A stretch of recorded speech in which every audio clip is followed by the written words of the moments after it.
अथ देवी कवच। ओम इस श्री चंडी कवच के ब्रह्मा ऋषि अनुष्टप छंद चामुंडा देवता न्यास में कही गई माताएं बीज दिग्बंध देवता तत्व है। श्री जगदम्बा की प्रीति के लिए सप्तशती के पाठांगभूत जप में इसका विनियोग किया जाता है। ओम चंडिका देवी को नमस्कार है।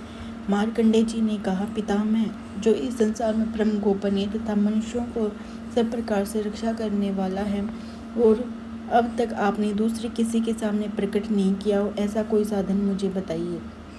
ब्रह्मा जी बोले, ब्रह्मांड, ऐसा साधन तो एक देवी का कवच ही है, जो गोपनीय से भी परम गोपनीय है, पवित्र तथा संपूर्ण प्राणियों का उपकार करने वाला है।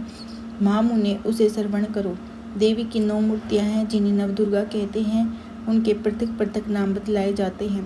प्रथम नाम शैलपुत्री है, दूसरी मूर्ति का नाम ब्रह्मचारिणी है, तीसरा स्वरूप चंद्रघंटा के नाम से प्रसिद्ध है, चौथी मूर्ति को कुष्मांडा कहते हैं, पांचवी दुर्गा का नाम स्कंद माता है, देवी के छठे रूप को कात्यायनी कहते हैं, सातवां कालरात्रि और आठवां स्वरूप महागौरी के नाम से प्रसिद्ध है, नवी दुर्गा का नाम सिद्धिदात्री है। ये सब नाम सर्वज्ञ महात्मा वेद भगवान के द्वारा ही प्रतिपादित हुए हैं। जो मनुष्य अग्नि में जल रहा हो, रणभूमि में शत्रुओं से घिर गया हो, विषम संकट में फंस गया हो तथा इस प्रकार भय से आतुर हो, जो भगवती दुर्गा की शरण में प्राप्त हुए हों, उनका कभी कोई अमंगल नहीं होता। युद्ध के समय संकट में पड़ने पर भी उनके ऊपर कोई विपत्ति नहीं दिखाई देती। उन्हें शोक, दुख और भय की प्राप्ति नहीं होती। जिन्होंने भक्तिपूर्वक देवी का स्मरण किया है, उनका निश्चय अभ्युदय होता है। देवेश्वरी, जो तुम्हारा चिंतन करते हैं, उनकी तुम निसंदेह रक्षा करती हो।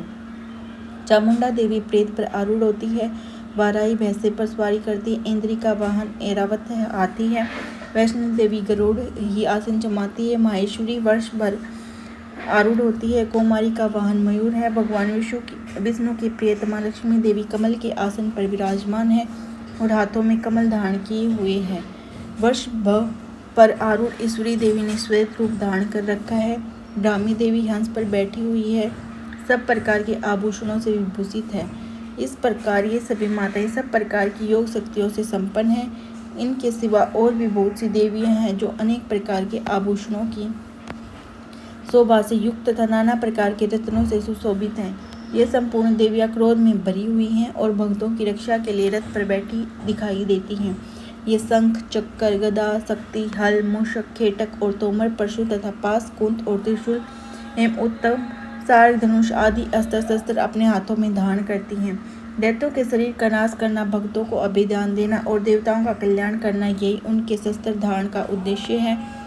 कवच आरंभ करने से पहले इस प्रकार प्रार्थना करनी चाहिए, महान रौद्र रूप, अत्यंत घोर पराक्रम, महान बल और महान उत्साह वाली देवी, तुम महान भय का नाश करने वाली हो, तुम्हें नमस्कार है। तुम्हारी ओर देखना भी कठिन है। शत्रुओं का भय बढ़ाने वाली जगदम्बिके, मेरी रक्षा करो। पूर्व दिशा में इंद्री शक्ति मेरी रक्षा करे। अग्निकोण में अग्नि शक्ति, दक्षिण दिशा में वाराही तथा नैऋत्य कोण में खड़गधारिणी मेरी रक्षा करे। पश्चिम दिशा में वारुणी और वायव्य कोण में मृग सवारी करने वाली देवी मेरी रक्षा करें।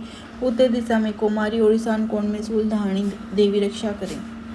ब्रह्माणी, तुम ऊपर की ओर मेरी रक्षा करो और वैष्णवी देवी नीचे की ओर से मेरी रक्षा करो।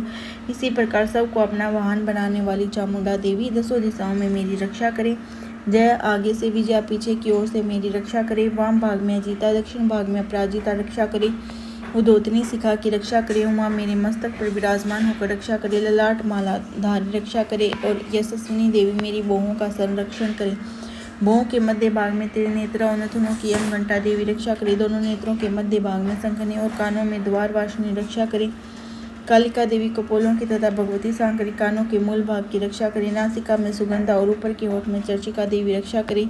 नीचे के होठ में अमृतकला तथा जिह्वा में सरस्वती देवी रक्षा करे।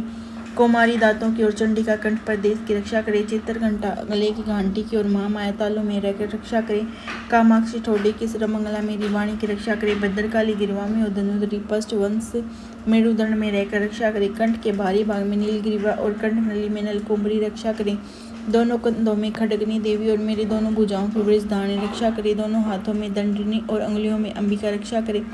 कुलेश्वरी नखों की रक्षा करे। कुलेश्वरी कुक्षी पेट में रहकर रक्षा करे। महादेवी दोनों सतनों की ओर शोक विनाशिनी देवी मन की रक्षा करे।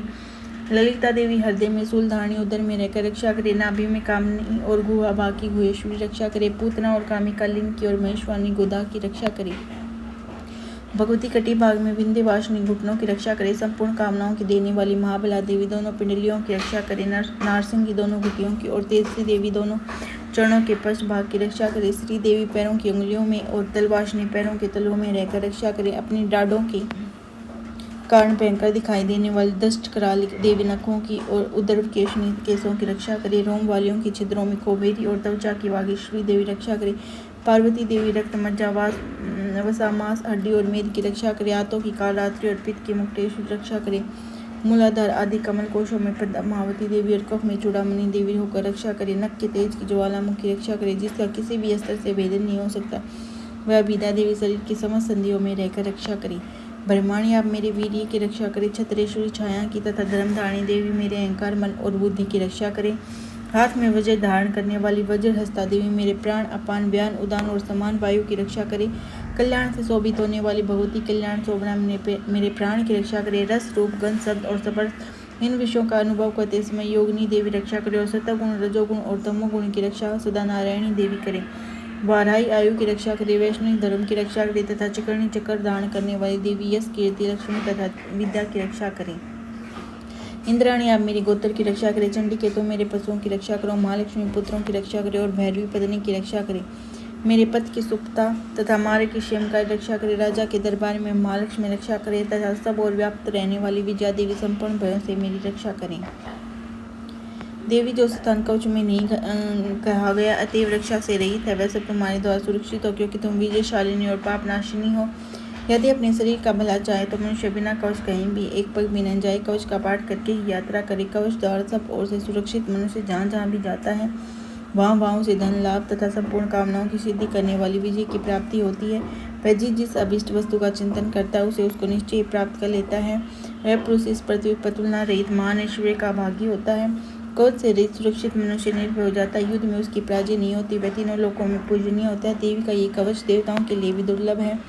जो प्रतिदिन नियम पूर्वक तीनों संध्याओं के समय श्रद्धा के साथ इसका पाठ करता है उसे देवी कला प्राप्त होती है तथा वह तीनों लोकों में कहीं भी पराजित नहीं होता। इतना ही नहीं, अपमृत्यु से रहित हो 100 से भी अधिक वर्षों तक जीवित रहता है। मकड़ी चेचक और कोढ़ आदि उसकी संपूर्ण व्याधियां नष्ट हो जाती। कनेर भांग अफीम धतूरे आदि का स्थावर विष सांप और बिच्छू आदि के कारण से चढ़ा हुआ जंगम विष तथा हाइफेन और तेल के संयोग आदि से बनने वाला कृत्रिम विष से सभी प्रकार के विष दूर हो जाते हैं। उनका कोई असर नहीं होता। इस पृथ्वी पर माण मोहन आदि जितने भी आभिचारिक प्रयोग होते थे तथा इस प्रकार के जितने मंत्र यंत्र होते हैं वे सब इस कवच के हृदय में धारण कर लेने पर उस मनुष्य को देखते ही नष्ट हो जाते हैं।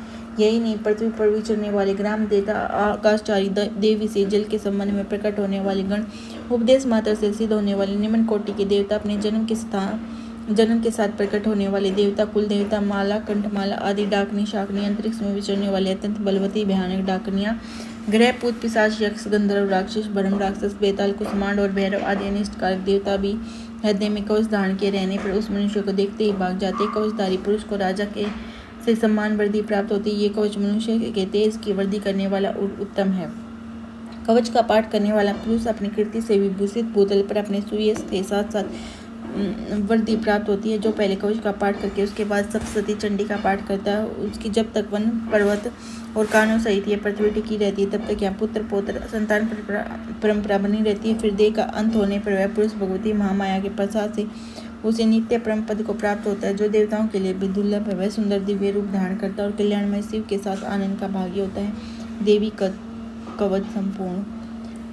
धन्यवाद। अगर कोई त्रुटि हुई हो तो माफ़ करना और वीडियो पसंद आई हो तो चैनल को सब्सक्राइब जरूर करना।